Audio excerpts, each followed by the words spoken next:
I never minded being deaf, and in fact, I preferred it as I got older. I knew that I was expected to feel lonely, even isolated, but I loved the silence. It allowed me to move through life without distraction.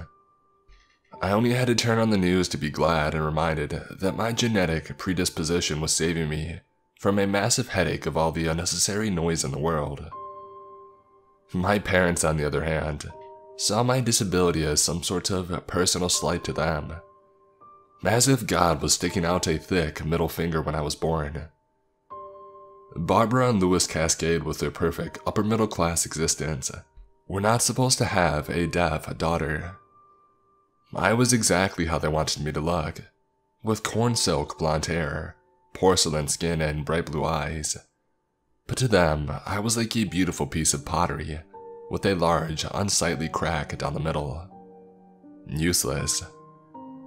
They tried everything: surgeries, naturopathic doctors, acupuncture, anything that might fix me. When nothing did, they conceded. There was always that lingering feeling of disappointing them, even though I excelled at school, had a great job, and married a dream of a husband named Teddy. I think that is why I agreed to the surgery. I wanted to finally make them happy, give them the daughter they always wanted. A perfect daughter that could hear. It was a restorative experimental procedure that was to be performed by a renowned otolaryngologist named Dr. Wilson Hubbard, who was based near my hometown, on the outskirts of Seattle. The doctor was very clear. There was a high probability of failure, and that he was still working on the nuances of the operation. At my parents' insistence and pocketbook, he agreed to take me on as a patient, clearing his schedule. It all happened so fast that Teddy was unable to get off of work, so I was forced to fly out to Boston by myself, greeting my hopeful but anxious parents in Seattle.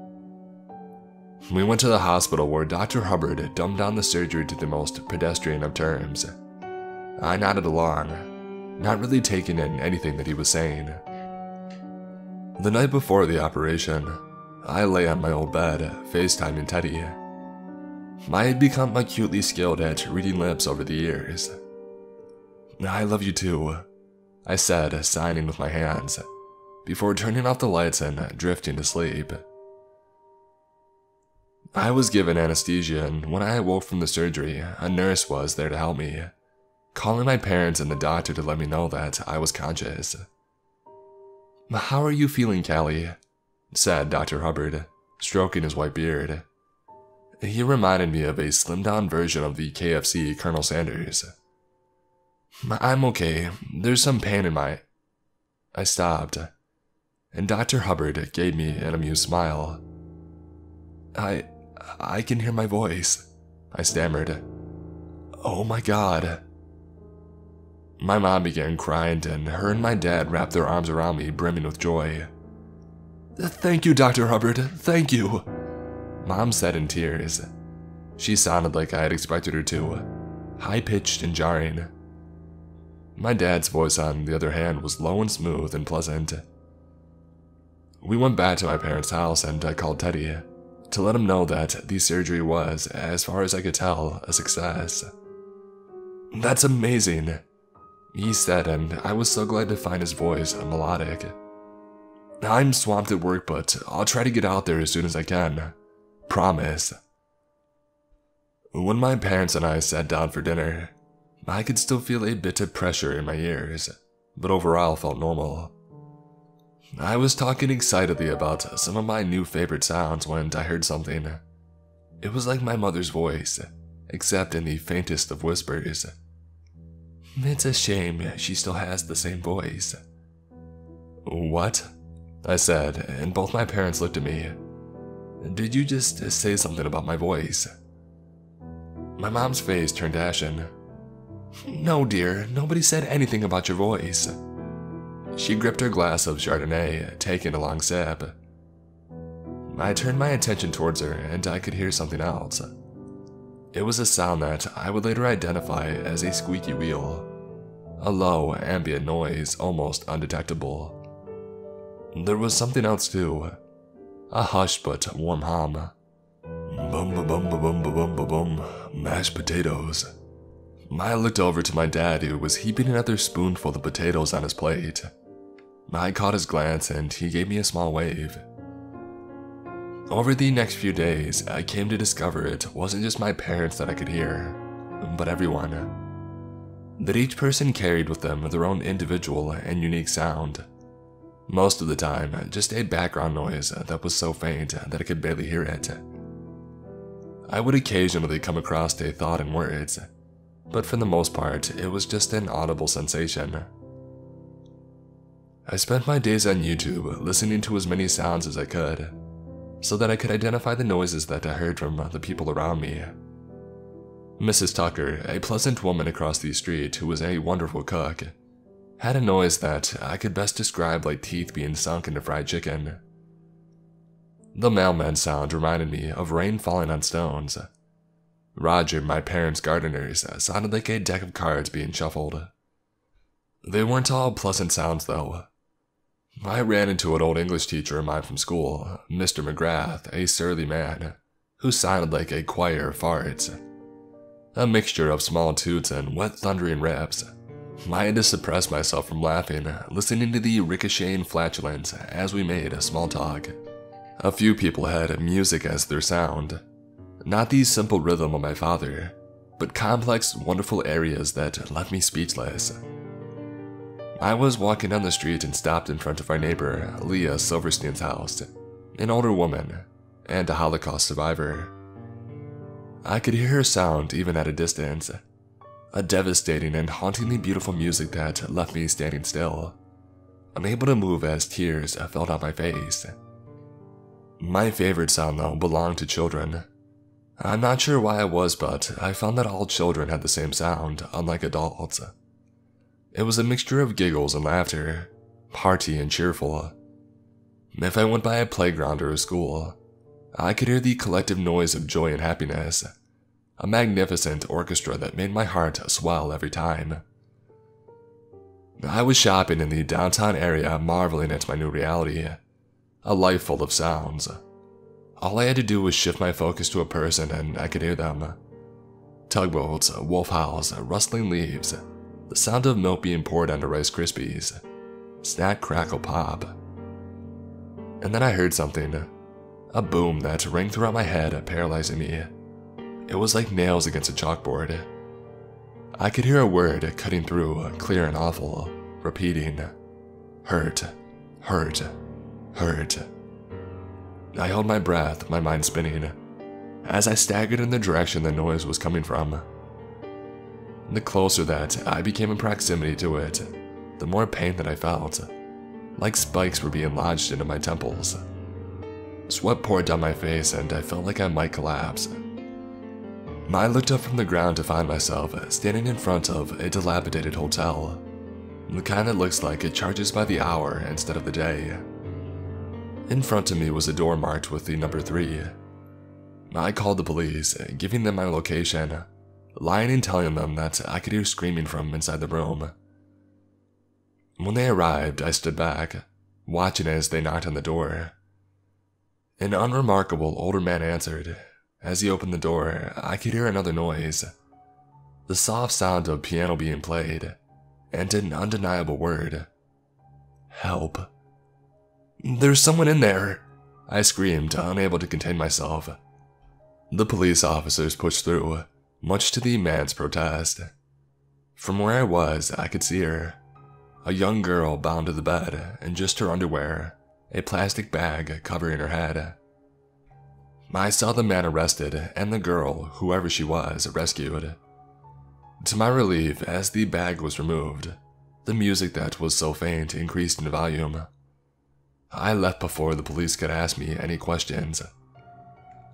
Although I didn't tell anyone, not even Teddy, about my newfound abilities, I made the decision to confide in Dr. Hubbard after the incident at the motel.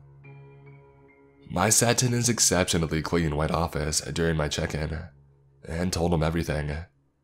He sat back listening, his owl-like eyes studying me intently. "I'm just curious. What is my sound?" he said. It's like the crunch of fresh snow underneath boots. It's lovely, I said with a smile, and this made him chuckle. The ear is a fascinating thing, and I can only surmise that what you're experiencing, or why for that matter. The procedure is reversible though, Kelly.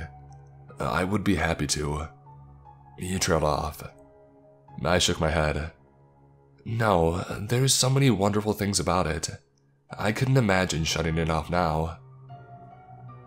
It was not long afterwards, though, that I thought differently about the sounds. I was in my parents' kitchen making lunch and chatting with their cleaner, Anita, who sounded like coarse hands being rubbed together when it hit me. It was the sound that took my breath away. Children screaming and crying in pain. I could hear them yelling in anguish. It was excruciating, the noise penetrating and inescapable. It enveloped me, and I could physically feel the sound. Like knives tearing away at my flesh, I began to cry. A wave of nausea crippled me, and I sunk to the floor. In front of me, I saw the front door begin to open. Teddy's beaming smile came into view. "Surprise!" he called into the house. There was a look of concern as he saw me braced in the floor. He came over. "Callie, are you okay? What's wrong?" I looked at him in horror. The children's cries echoing in my head, even louder now. My beloved Teddy, my husband, and bearer of the worst sound in the world. It was called Go Back Farm, the name printed on a horizontal wood plank, and scribbled underneath the farm's insignia, "Reap what you sow." It was situated nicely at the entrance of the driveway, along with a collection of used farm equipment and broken cars that were rotting and rusting away. There were 3 of us then in the beginning, woofers and volunteers, all interested in living off the land. Petra was the oldest at 24, an art student with a mass of brown curly hair. There was Sarah from Wisconsin, who had a love of Halloween, and the remnants of scars that ran like highways across your arms, and myself, right on the cusp of my adolescence at 16. The farmer was an older man, who was known affectionately as Farmer Pete. At the beginning of the summer, he taught us all he could about the 100 acres that he reigned over, with the exception of a piece of land in the back of his house, which he deemed off limits. I didn't think anything of it at the time. I didn't notice it at first. The asparagus were browned, the radishes mushy. It was after a month that I began to realize, along with everyone else, that the crops were failing. Seedlings would curl up and die, and even the established plants went without producing any bounty. What was offered up from the earth was small and misshapen. I would find cucumbers stunted, the size of my thumb, or carrots twisted in knots. "It's strange, isn't it?" I said one night to Petra and Sarah in our small wood bunk that we shared together, as I felt my stomach grumble in protest due to the lack of food. "I mean, we're doing everything right, aren't we?" "Farmer Pete knows what he's doing," whispered Petra. She was the most deferential of us all. "I'm sure that he'll figure it out." The next day, Farmer Pete brought back 3 little piglets, all different colors, and we took to naming them after ourselves: Petra, Sarah, and Ruth. We would bring them what little food we could salvage, watching them squeal with delight. Sarah was particularly fond of them, spending hours in the sty, snuggling with the wiggly little creatures. The farmer sat us down. His wiry tanned arms went into his overall pocket, taking out zucchini peppered with holes and a moldy summer squash. "The land is sick. We need to go back to the old ways." He went on to tell us how we would only plant and harvest during certain moon phases and on specific days. He required that we give him our nail clippings and hair when we combed or showered. Even our blood was needed, with the farmer insisting we now use pieces of cloth during that time of the month instead of tampons. Sarah and I were partially disgusted, but also intrigued, thinking the farmer was privy to some secret knowledge or magic Petra was enthusiastic, reaching across the table and taking Farmer Pete's weathered hand in her own. His nails were dirty, crescent moons of gunk and earth. "I'll make sure we do everything you ask," she said breathlessly. Petra began to patrol us for these scraps of our bodies, inspecting our brushes in the morning, and even the waste bin by the composting toilet, to make sure that we were abiding in Farmer Pete's demands. I began to notice that night when she thought we were asleep, she would leave, sneaking out the back and not returning till the morning. I awoke to find Sarah weeping, her small body trembling. "The piglets are gone," she said between sobs. "I went to check on them and they weren't there." When we asked Farmer Pete, he said that something must have got them in the night, a fox maybe. There was no blood though, no indication of a struggle. Sarah became withdrawn. Sometimes I would find her staring ahead into the void, or curled up in the pig pen. I told her that maybe she should look at going home. Even I was starting to have thoughts of leaving. Sarah shook her head, refusing. "I don't want to go." Despite all our best efforts, planting in the light of a full moon or watering the lettuce with our blood, the plants were not improving around the farm. Things were getting worse. The kale was riddled with holes like Swiss cheese. I cut open some ripe tomatoes to find it infested with maggots and bug larvae, squirming with life.